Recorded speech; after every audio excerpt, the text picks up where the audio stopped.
What you're about to see looks innocent, but it was created to shape the mind of an entire nation.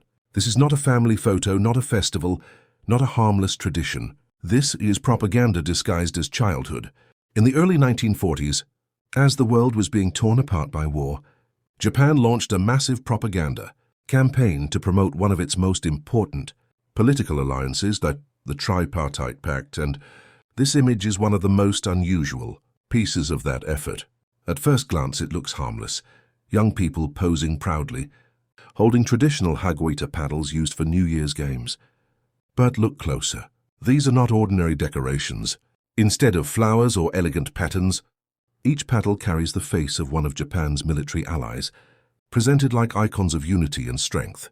This wasn't a festival. This wasn't a school play.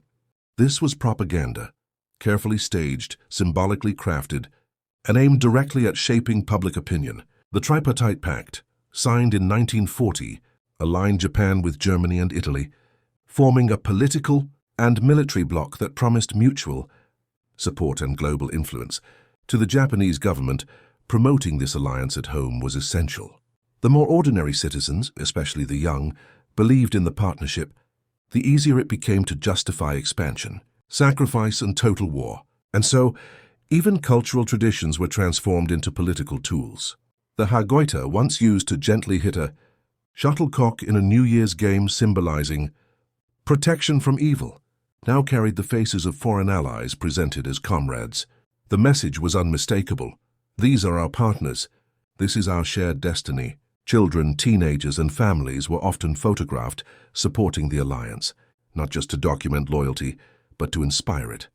These images were printed in magazines, displayed in schools, and shared across the nation to create a sense of unity with distant partners most citizens would never meet. But behind this patriotic imagery, Japan was already facing mounting pressure, shortages of food and fuel, growing military losses, and increasing uncertainty about the future.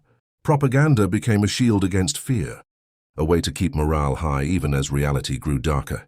That's what makes this photograph so striking today.